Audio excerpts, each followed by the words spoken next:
All right. तो epistaxis, bleeding from nose is called as epistaxis. तो definition part तो easy है, and its causes may vary from simple trauma to the malignancy.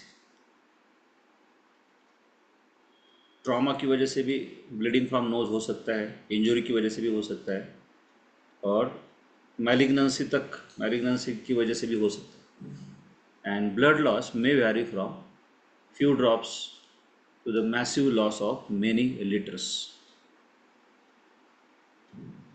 तो basically epistaxis क्या हुआ, एक symptom है वो आपके लिए। वो किसी भी डिसीज़ की वजह से हो सकता है, वो राइनाइटिस की वजह से हो सकता है, या फिर पॉलिप्स की वजह से हो सकता है, या एक्सटर्नल ट्रॉमा की वजह से हो सकता है, या मैलिग्नेंसी की वजह से हो सकता है, या हिमोरेजिक डिसऑर्डर की वजह से हो सकता है, ब्लड डिसीज़ की वजह से हो सकता है, ब्लीडिंग डिसऑर्डर की वजह से हो सकता है। तो ऐसे टॉपिक अटेम्प्ट करते समय उसके कई सारे कॉजेस होते हैं, वो कॉजेस आपको लिखने पड़ते हैं। और दूसरा होता है उसका प्रेजेंटेशन। जैसे ब्लीडिंग फ्रॉम नोज तो है, लेकिन उसके साथ में क्या क्या सिम्टम्स हैं वो आपको देखना होगा, और which type of blood it is वो देखना पड़ेगा, and what quantity of blood it is, कितना क्वांटिटी ऑफ ब्लड है वो भी देखना पड़ेगा। तो एपिस्टैक्सिस में भी एंटीरियर और posterior, it may be spontaneous और इंड्यूस्ड। कॉजेस इसमें मेन है, जैसे कि लोकल कॉजेस में congenital causes, multiple capillary hemangioma in nose and tongue, that is multiple telangiectasis। So multiple capillary hemangioma means the tumors, small tumors in the blood vessel। एंजियोमा, तो वहाँ के जो capillaries है, छोटे छोटे जो कैपिलरीज है, उसमें होने वाले छोटे छोटे बिनाइन ट्यूमर्स, मल्टीपल वेसल्स में होने वाले, और जब वो रप्चर हो जाते हैं तो ब्लीडिंग होती है। तो एक एक सब हेडिंग लिख सकते हो आप। पहला सब हेडिंग लिख सकते हो कंजेनाइटल कॉजेस, तो उससे आपको याद आ जाएगा क्या है। दूसरा सब हेडिंग लिखो ट्रॉमेटिक कॉजेस, जिसमें trauma of the nose, then paranasal sinuses और head. There is a trauma of nose, paranasal sinuses और head. Then post operative and picking of the nose. तो ट्रॉमा कैसे कैसे हो सकता है। एक तो बाहर से एक्सीडेंटल ट्रॉमा, कुछ लग गया, किसी ने कुछ मार दिया तो ट्रॉमा हो सकता है, या फिर नोज़ का ऑपरेशन हुआ है, सर्जरी हुआ है, तो वो भी एक ट्रॉमा है, उसके बाद होने वाला ब्लीडिंग। या फिर पिकिंग ऑफ नोज़, जैसे राइनाइटिस में, या फिर एट्रोपिक राइनाइटिस में, राइनाइटिस सिक्का में हम लोगों ने देखा था कैसा ड्राइनेस हो जाएगा, वहाँ पे थिक क्रस्ट फॉर्म हो जाएंगे, और फिर ईचिंग होगा नोज़ में, और जब वो ईचिंग करेगा पेशेंट तब ब्लीडिंग निकल आएगा। तो ट्रॉमा 3 टाइप का हो सकता है, इसमें ट्रॉमेटिक मेन हीडिंग आप याद रखो। नेक्स्ट है इन्फ्लेमेटरी, अक्यूट इन्फ्लेमेशन और chronic inflammation in the nose. फिर नेक्स्ट हीडिंग है आपका न्यूरोप्लाज्म्स।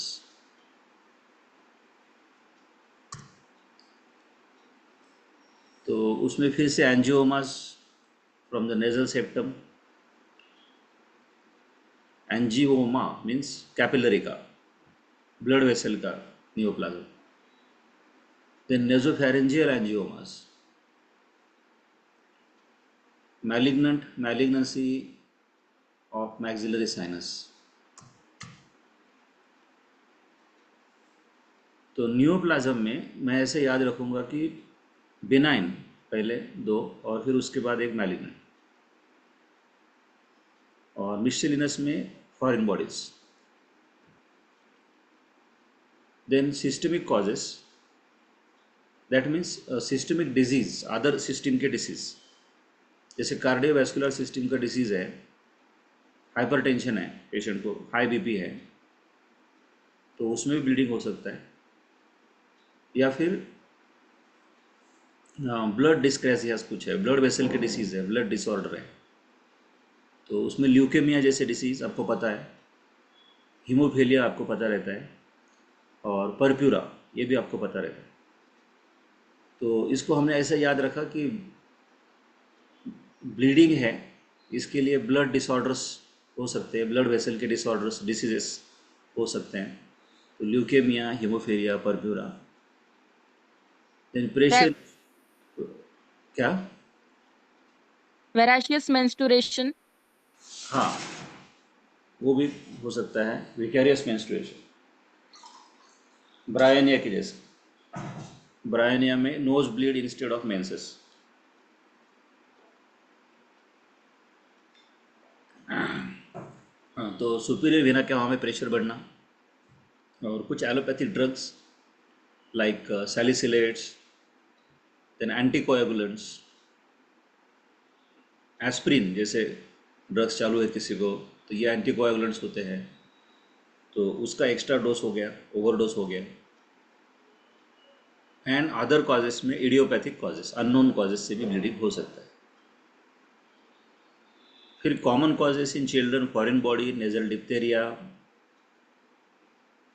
वेस्टिबुलाइटिस।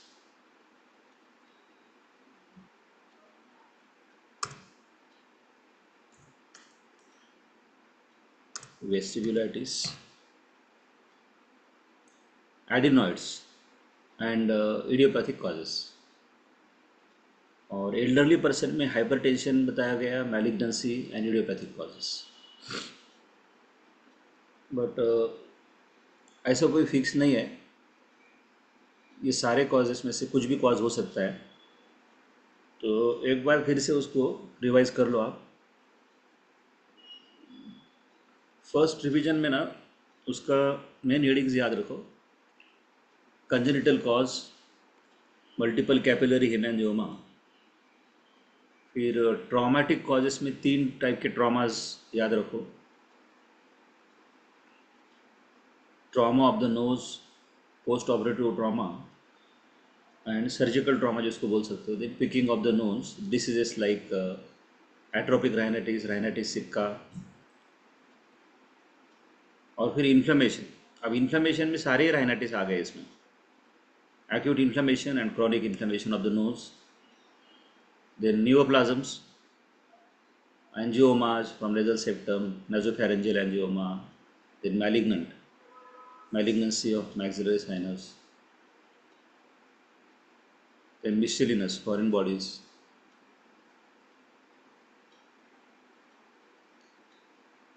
then systemic causes,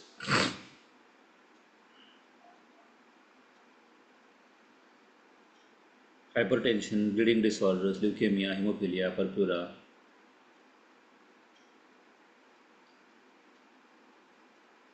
increased pressure in SVC, drugs like salicylates, anticoagulants, and idiopathy.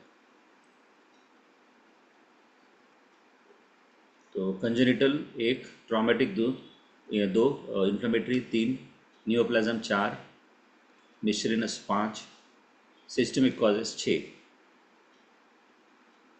उसके एंड बाद इडियोपैथिक। ड्रग्स को 7 नंबर देंगे हम, सिस्टमिक अलग है, ड्रग्स अलग है, नंबर 7।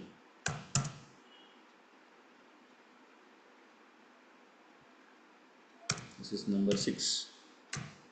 तो कैसे ना, ऐसे लॉन्ग क्वेश्चन अटेम्प्ट करते समय मुझे पता होना चाहिए कि इसमें कितने सब हेडिंग थे।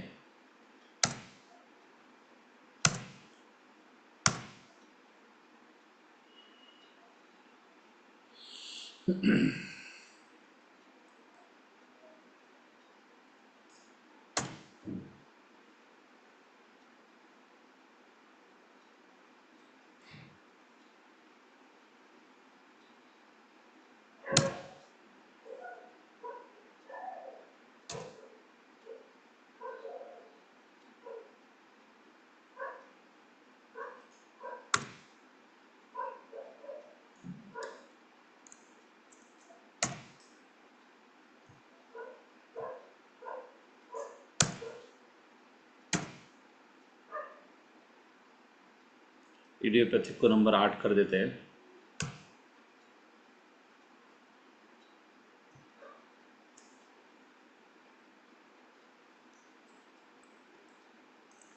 आप क्योंकि ये लॉन्ग क्वेश्चन है तो एक एक हेडिंग बाय हेडिंग आपको याद अच्छे से रखना पड़ेगा।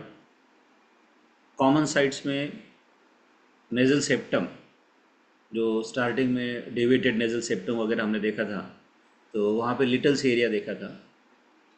लिटल्स एरिया वो था जहाँ पे there is junction of cartilaginous part and bony part of the septum, और वहाँ पे रिच ब्लड सप्लाई होता है, बहुत सारी वेसल्स वहाँ पे आ जाती है। 3 मेन आर्टरी का एनास्टोमोसिस वहाँ पे है, और उसको साइंटिस्ट का नाम दिया गया इसके लिए लिटल्स एरिया। तो बहुत इजीली ब्लीडिंग वहाँ पे होता है। सर्दी हो गई, कुछ हो गया, कुछ समर सीज़न रहा और बहुत ज़्यादा धूप रही, ऐसे इसमें बच्चों का जो ब्लड निकलता है, तो वो भी एक कॉज हो सकता है। वो इसमें हमने 8 कॉजेस में नहीं लिखा है।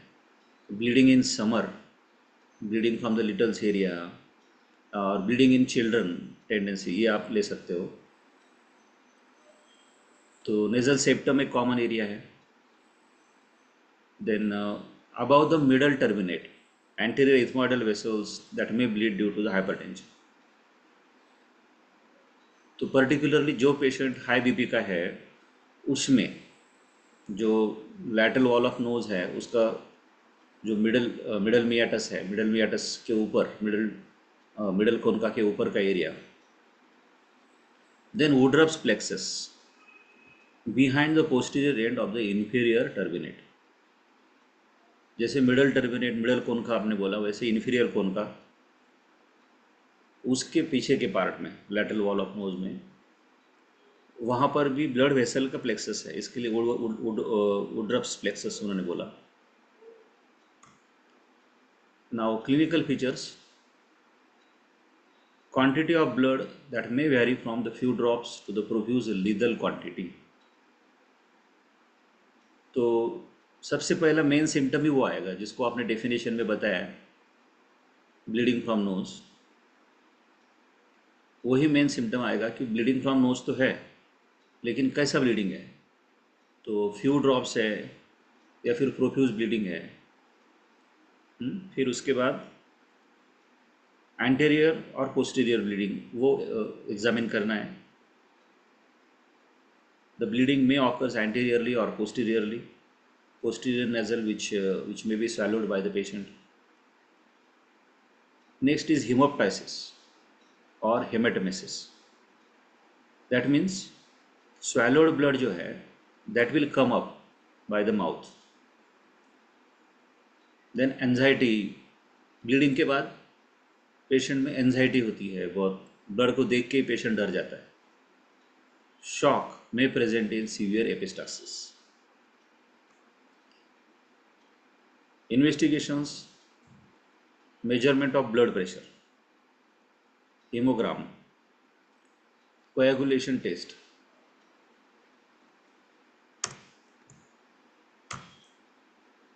then radiographs, CT scan, biopsy।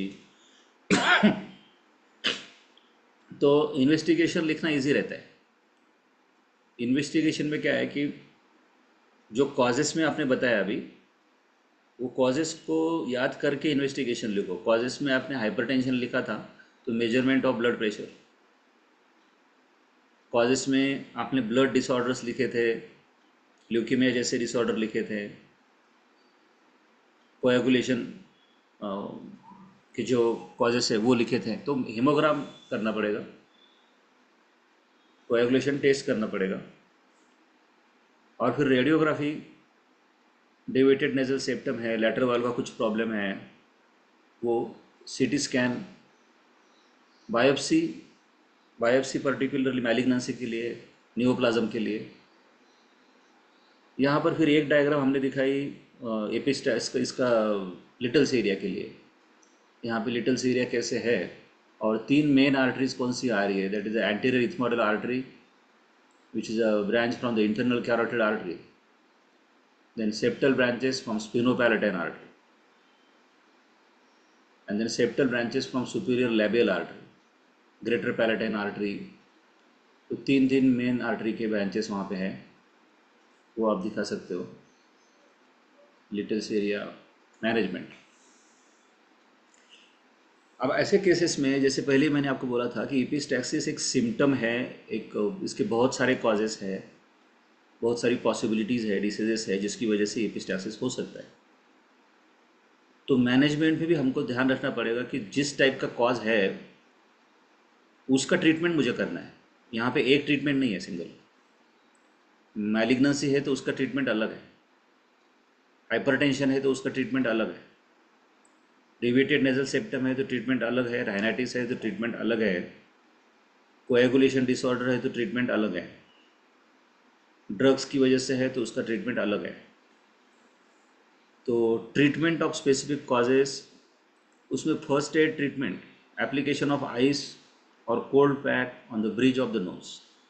यहाँ पे ऊपर का जो लाइन है नोज़ का, वहाँ पे ऐसे दोनों साइड से आप पकड़ के रखो और आइस एप्लीकेशन करो, जो कि पर्टिकुलरली छोटे बच्चों में काम में आता है।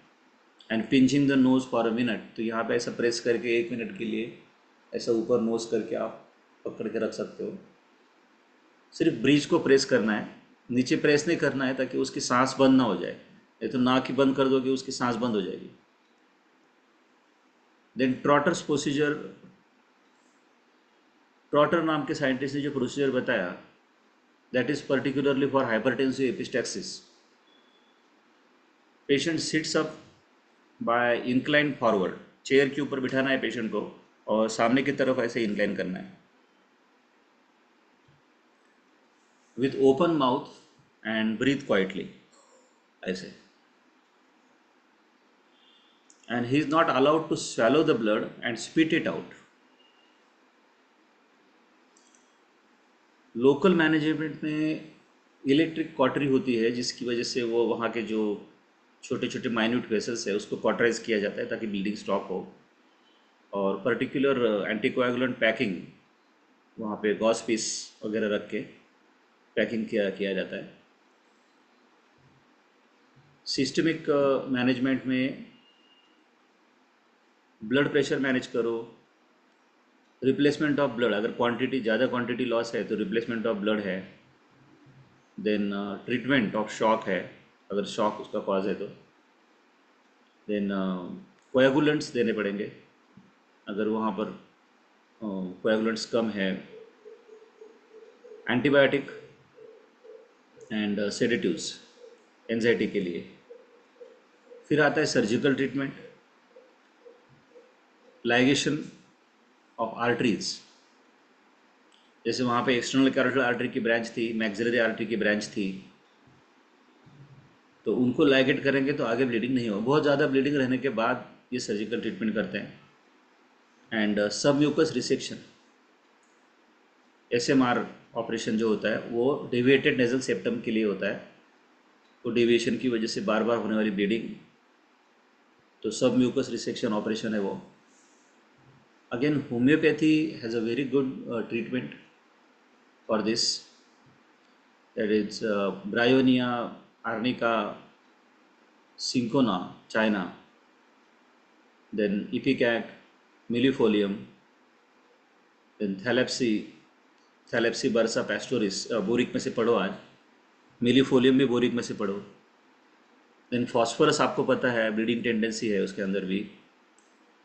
हिमेमेलिस, हिमेमेलिस में भी ब्लीडिंग है। एकोनाइट, इसमें एंजाइटी ज़्यादा है, फियर है।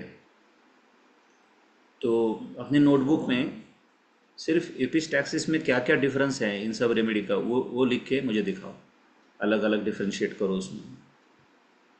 जैसे nose bleeds instead of menses bryonia में आता है। फिर यहाँ पे कुछ एग्जांपल के लिए रेमेडीज़ भी एक्सप्लेन किया गया है, उसको भी देख लो। Phosphorus bryonia, ipecac, cinchona. तो यहाँ पे आपका एपिस्टैक्सिस होता है। फिर से एक बार सब हेडिंग्स देख लो। मेरे साथ में कम से कम 70% टॉपिक हो जाना चाहिए आपका।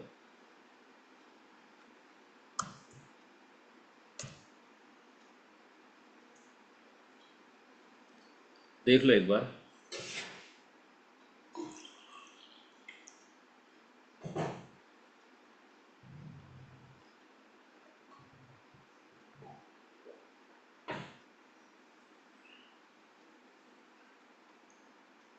Definition part, इथियोलॉजी। इथियोलॉजी में 8 हेडिंग्स मैंने बोले थे, तो कौन बोलेगा?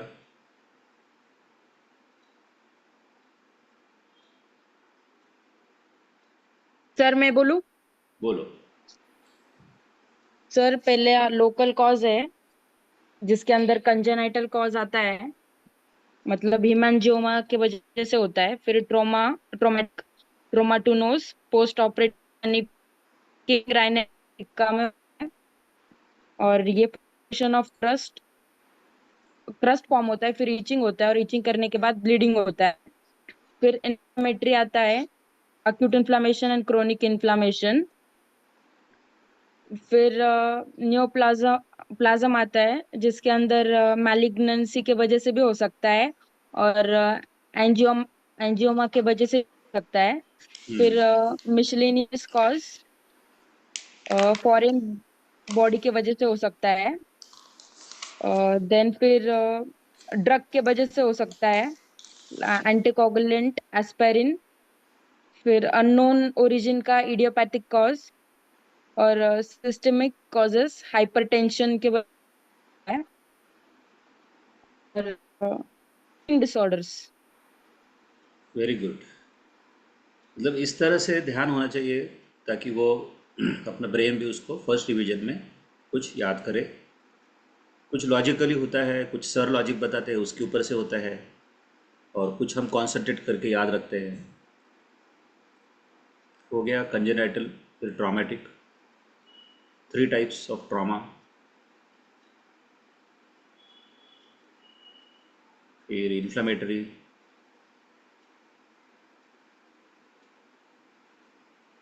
acute इन्फ्लेमेशन, क्रॉनिक इन्फ्लेमेशन,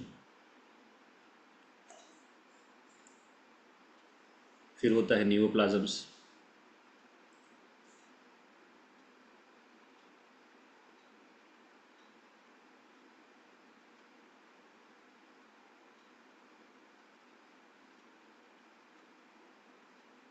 न्यूरोप्लाज्म्स में पहले बिनाइन, फिर मैलिग्नेंट, फिर miscellaneous, systemic causes,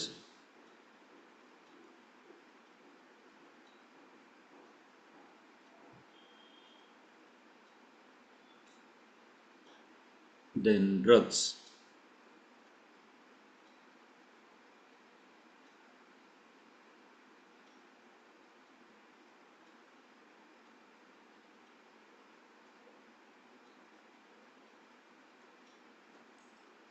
then common sites,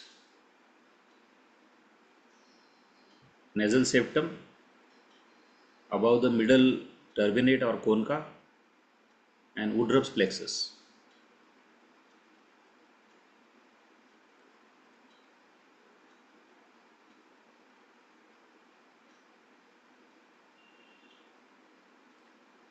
फिर क्लिनिकल फीचर पे आते हैं। सबसे पहले क्या चेक करोगे? Quantity of blood. दूसरा, ब्लड एंटीरियरली है कि पोस्टीरियरली है।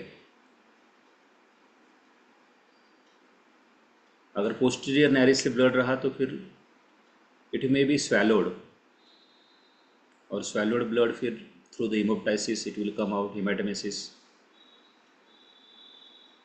फिर anxiety, shock.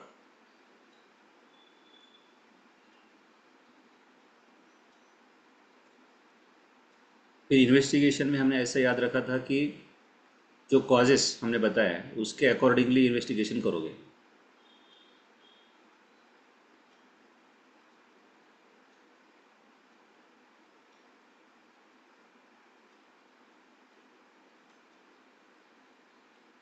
Littles area. Treatment में हमने बताया कि जैसे जो कॉज है उसका ट्रीटमेंट देना पड़ेगा, लेकिन फिर फर्स्ट एड ट्रीटमेंट में हमने बताया application of ice, pinching of nose, Trotter's procedure. Hypertensive epistaxis के लिए क्या करना है।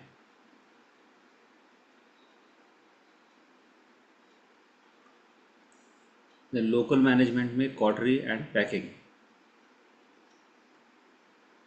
सिस्टमिक मैनेजमेंट में blood pressure, replacement of blood, treatment of shock. Coagulants जिससे ब्लड क्लॉटिंग हो, एंटीबायोटिक्स एंड सेडेटिव्स।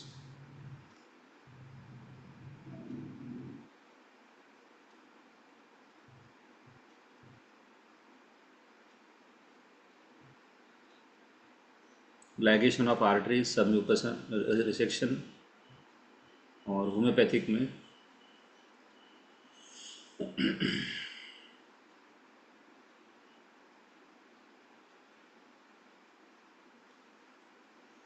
ठीक है। तो ये एक था आपका।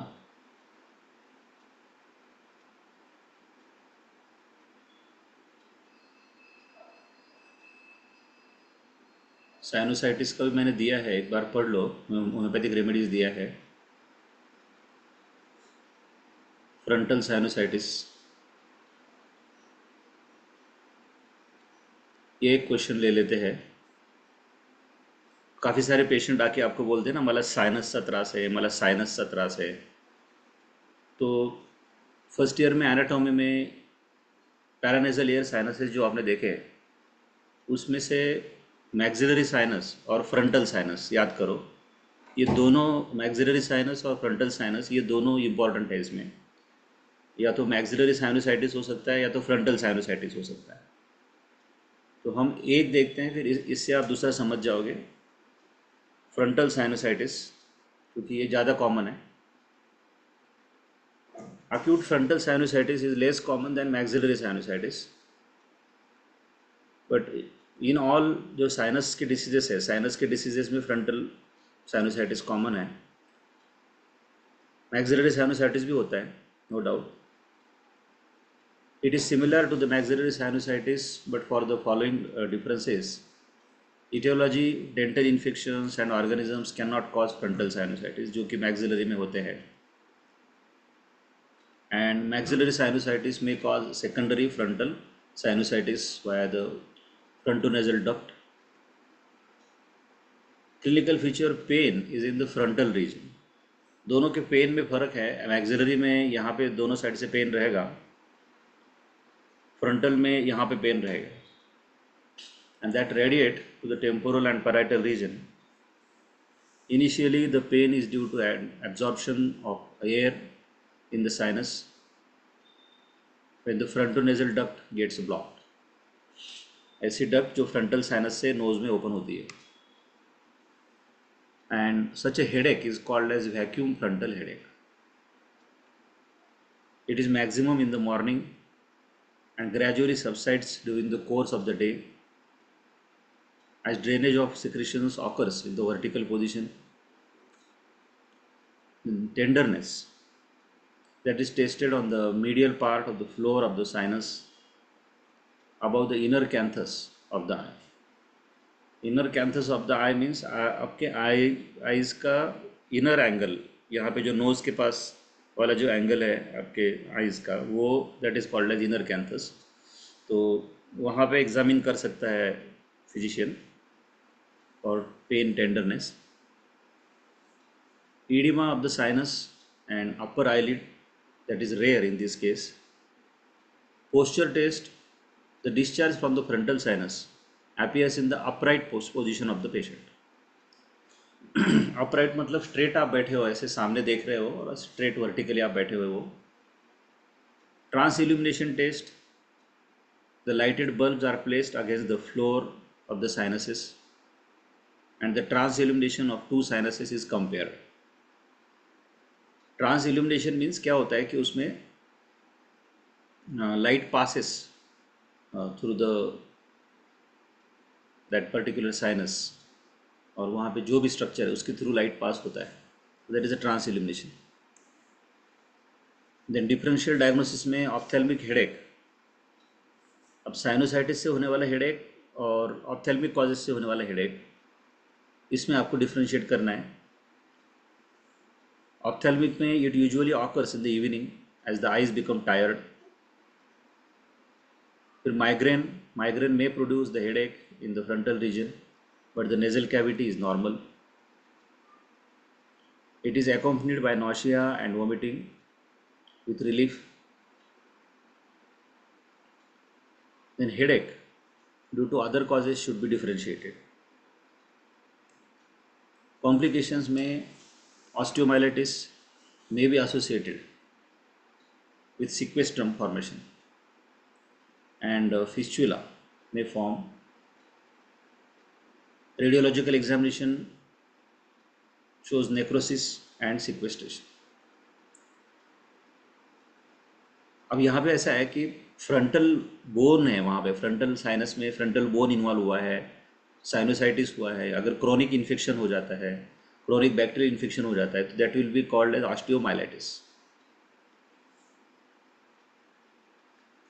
और ऑस्टियोमाइलाइटिस में हमने देखा होगा ऑर्थो में सीक्वेस्ट्रम, मतलब उसके लेट स्टेजेस में वहाँ पे डेड पीस ऑफ बोन बन जाता है, which is the dead piece of bone which is separated, जिसको ब्लड सप्लाई नहीं है, that is called as sequestrum. और ऐसे बोनी कंडीशंस के लिए रेडियोग्राफी ही इम्पॉर्टेंट है. तो radiographical examination to show the necrosis and sequestration of bone. It may spread to the intracranial cavity sinusitis. Then orbital complications are unlikely. Cavernous sinus thrombophlebitis may occur. Then intracranial complications हो सकते हैं.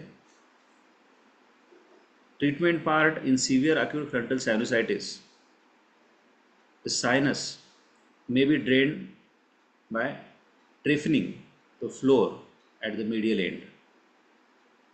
Surgical procedure है. यहाँ पर आप बस इतना याद रखो कि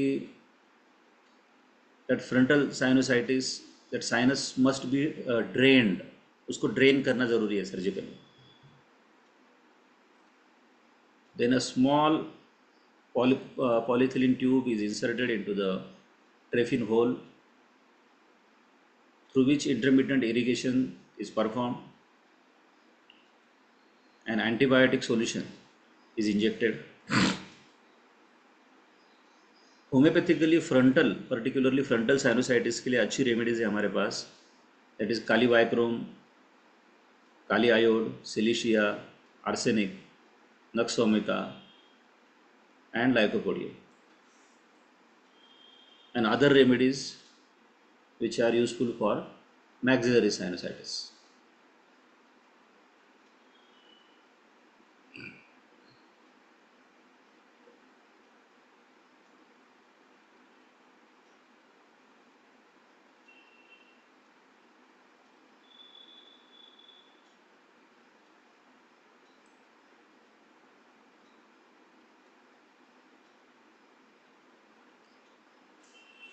मैक्सिलरी साइनोसाइटिस एक बार देख लेते हैं, कोई डिफिकल्टी है कि इसमें आप नोट करो.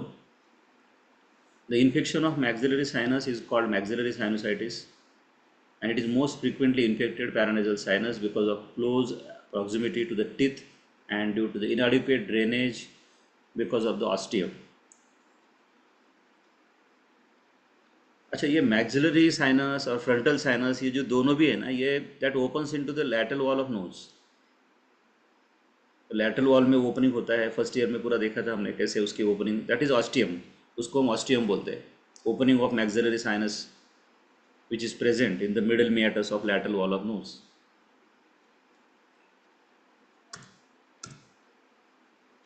और दोनों ही मैक्सिलरी साइनस और फ्रंटल साइनोसाइटिस दोनों भी राइनाइटिस, जिसमें अक्यूट या क्रोनिक राइनाइटिस है. आपने देखा होगा सर्दी होती है तो सर्दी होने के बाद कई बार ये साइनस ऐसे भर जाते हैं ऐसे फुल, और वहाँ पे ऐसा फुलनेस महसूस होता है, ऑब्स्ट्रक्शन महसूस होता है. Etiology, usually after 15 years both sexes are commonly affected. Then predisposing factors, nasal infections.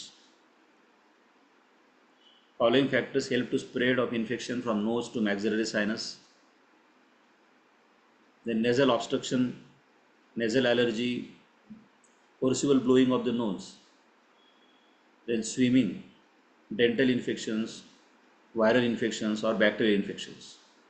तो इटियोलॉजी में हमने कहा था कि फ्रंटल साइनोसाइटिस में भी आपको सेम इटियोलॉजी कंसिडर करना है मैक्सिलरी साइनोसाइटिस की जैसे. कुछ फैक्टर को अगर छोड़ दिया जाए तो लगभग इसमें भी 15 ईयर्स है, उसमें भी 15 ईयर्स है, इसमें भी बहुत सेक्सेस अफेक्टेड है, उसमें भी बहुत अफेक्टेड है, इसमें भी नेजल इन्फेक्शंस हैं, spread of infection from nose to sinus है, उसमें भी है। इसमें भी नेजल ऑब्स्ट्रक्शन की वजह से हो सकता है, फ्रंटल साइनोसाइटिस भी हो सकता है, नेजल एलर्जी और एलर्जिक राइनाइटिस से भी साइनोसाइटिस हो सकता है, possible blowing of the nose की वजह से भी हो सकता है, स्विमिंग है, डेंटल इन्फेक्शन है, वायरल इन्फेक्शन और बैक्टीरियल इन्फेक्शन है, ये सब है। तो ये जो है ना, ये कुछ कॉमन आप उधर भी याद रखना।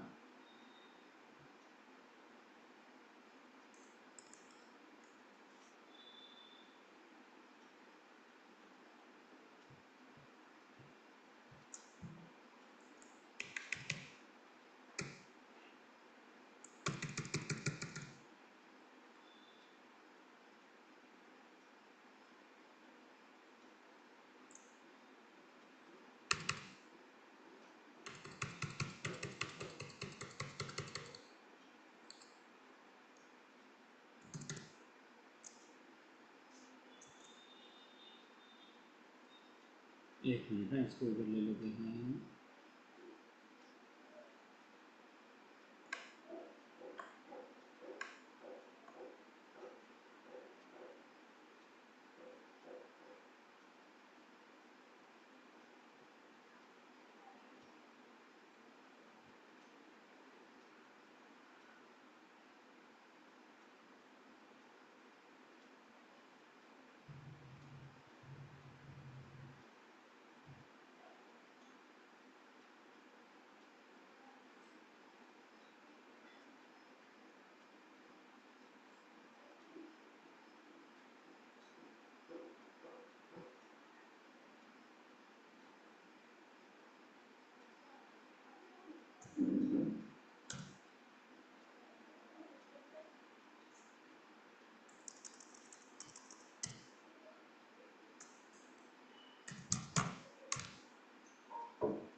तो दोनों ही साइनोसाइटिस में आप क्या करोगे, कॉजेस आप लगभग सेम याद रखोगे, फ्रंटल साइनोसाइटिस और maxillary sinusitis.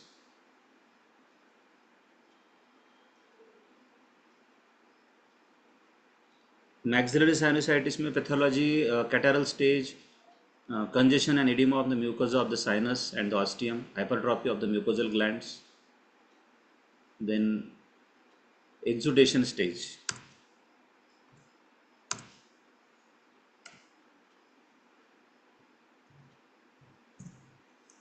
Due to the increased glandular activity, secretions collects into the sinuses.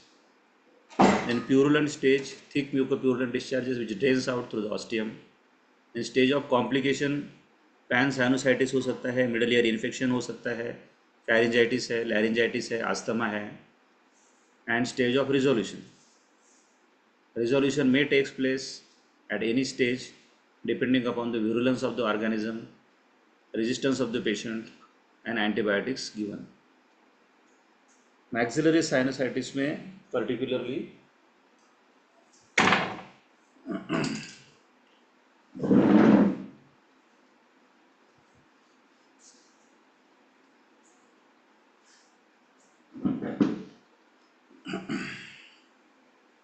pain in the maxillary region and that may radiate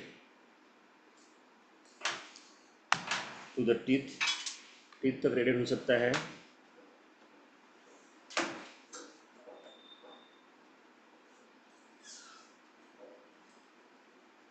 Pain in the maxillary region, it may radiate to the teeth or eyes or frontal sinus. The nasal discharge is mucoid initially and it becomes purulent and sometimes blood stained.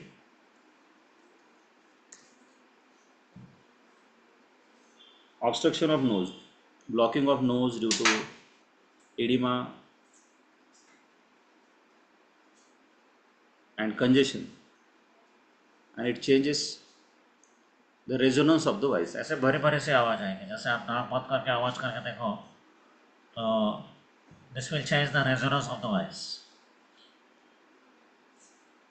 Then dry cough due to post-nasal discharges, epistaxis due to congestion, constitutional symptoms like fever, body ache, headache, malaise, weakness. Signs में edema of the affected side, then tenderness at the maxillary sinus. Maximum tenderness is at the canine fossa, यहाँ पे ऊपर जो canine fossa है वहाँ पर. Anterior rhinoscopy, congestion of the nasal mucosa and the turbinate, mainly middle turbinates. Then posterior rhinoscopy shows purulent discharge coming down through the coina. Coina means posterior nares. तो posterior rhinoscopy से वो examine कर सकते हो. Investigation posture test differentiate between the maxillary and frontal sinus. Patient is examined in the sitting position and the discharges in the nose is wipe out. Patient को sitting position में रखा, जो भी डिस्चार्जेस थे वो वाइप आउट कर लिए, पूछ लिए, साफ कर लिए पहले. उसके बाद if the discharge is reappear in the middle meatus, it signifies that the discharge is from the vertically draining frontal sinus. अगर मिडल meatus में डिस्चार्ज आता है तो फ्रंटल साइनस से आया है. And if the discharges does not appear, the patient is made to lie down on his unaffected side with the affected side of the nose at the higher level. If the discharges reappears, it is from the maxillary sinus. Transillumination test, it is performed in a dark room. A lighted bulb is placed in the oral cavity and the sinus is translucent. Actually जो normal healthy sinus होता है उसमें से light pass होती है, और जब sinusitis हो जाता है तब लाइट पास नहीं होती. Infraorbital crescent appears as glow below the orbit यहाँ पर, and retinal illumination also occurs. In sinusitis the sinus becomes opaque but light will not pass through it. Then radiograph में भी आपको sinusitis की changes दिख के आते हैं. बैक्टीरियोलॉजिकल एग्जाम, डिफरेंशियल डायग्नोसिस में एल्वियोलर एब्सेस. मैक्सिलरी साइनस का जो पेन है ये है, तो ये काफ़ी कुछ सेम रहता है अपर जॉ के टीथ के पेन के जैसा. और अपर जॉ में जो टीथ है उसकी जो सॉकेट्स होते हैं जिसमें टीथ बैठे हुए हैं, that is called as alveoli. तो डिफरेंशिएट करना है आपको उसके एल्वियोलर एब्सेस से. दूसरा सेलुलाइटिस ऑफ चिक, उसमें भी मैक्सिलरी साइनस के जैसा पेन होगा. Furuncle on the face, insect bite और trigeminal neuralgia, malignancy of maxillary sinus.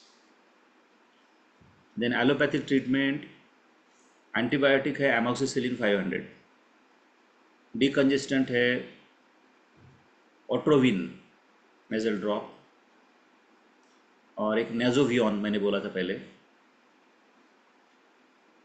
Then analgesics में tablet ibugesic plus, antihistamines tablet cetirizine. Local treatment में स्टीम इनहेलेशन. पेशंटला आपण म्हणतो ना की तुम्ही वाफ घ्या, पाण्याची वाफ घ्या. और एंट्रल पंक्चर, जो antrum lateral wall of nose में मिडल मियाटस का एंट्रम हमने बताया रहता है, उसको पंक्चर किया तो ऑस्टियम से अच्छा ड्रेनेज हो जाएगा मैक्सिलरी साइनस का। और होम्योपैथिक ट्रीटमेंट में आर्सेनिक है, पल्साटिला है, सिलिशिया, काली बीज, फॉस्फोरस, नाइट्रम म्यूर, काली आयोड और नक्सोमिया। तो काफ़ी सारे पॉइंट्स इसमें सेम हैं, फ्रंटल साइनोसाइटिस और मैक्सिलरी साइनोसाइटिस। तो मैंने जस्ट आपको बता दिया कि अगर ये क्वेश्चन आता है तो इसको कैसा अटेम्प्ट करोगे। आप इसको एक बार फिर से पढ़ लेना नोट्स में से, फिर भी कोई डिफ़िकल्टी रही तो मुझे बताना। फिर लास्ट में हमने दिया है common remedies for disease of nose. बस यहाँ पे नोज सेक्शन ख़त्म हो जाता है। इसके बाद थ्रोट सेक्शन आता है जिसको हम कल देखेंगे। और थ्रोट सेक्शन के डिसीजेस में डिसीजेस लाइक टॉन्सिलाइटिस, उसको हम देखेंगे।